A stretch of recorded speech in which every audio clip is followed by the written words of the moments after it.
sécurité, réforme des retraites et 49. 3. Jordan Bardella est revenu sur les questions qui alimentent les débats en France depuis ces derniers jours. Sur le plateau d'Anne-Claire Coudray dans le JT de 13h sur TF1, le président du Rassemblement national n'a pas hésité à attaquer la politique du gouvernement. Interrogé sur la responsabilité de l'opposition dans les actions de violence nées dans la rue et sur le 49.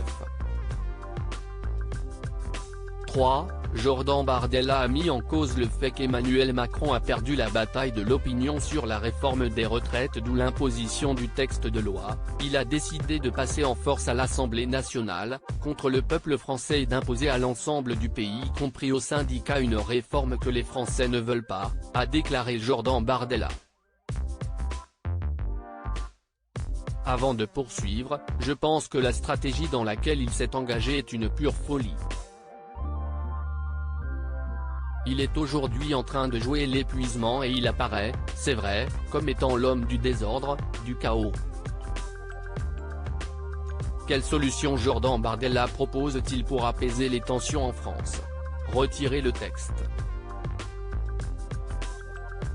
Rendez-vous compte que le président de la République a choisi, dans un pays qui compte 25% au début de l'année 2023, l'INSEE anticipe une inflation à 7%, note de la rédaction, d'inflation des carburants à 2 €, des inquiétudes toujours plus fortes pour le lendemain, de prendre 2 ans de vie personnelle aux Français. Ça ne pouvait qu'amener des tensions dans le pays, s'est indigné l'homme politique. Un 49.3 pour la 100e fois. Pour rappel, c'est la 11e fois que le gouvernement d'Elisabeth Borne opte pour un passage en force législatif.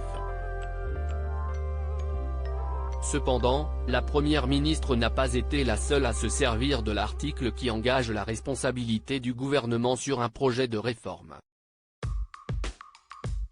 Il s'agissait de la 100e utilisation par un gouvernement du 49. 3 depuis que la 5e République existe. Après avoir vu sa motion de censure rejetée le 20 mars dernier, le texte sur la réforme des retraites est désormais entre les mains du Conseil constitutionnel. Il s'agit du dernier espoir pour les opposants de voir le projet rejeté. Pour l'heure, les sages, surnom donné aux membres du Conseil, ont jusqu'à fin avril pour se prononcer.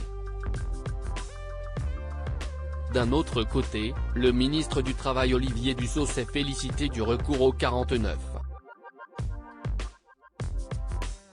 3 Dans une interview accordée au magazine Têtu ce vendredi 24 mars, la situation politique était compliquée, et nous avons atteint notre objectif. Une réforme qui permet le retour à l'équilibre et améliore le système, a-t-il affirmé, mettant en avant la victoire de l'exécutif. Article écrit en collaboration avec 6 médias. Crédit photo, Poletto Françoise Avenir Pictures Abaca.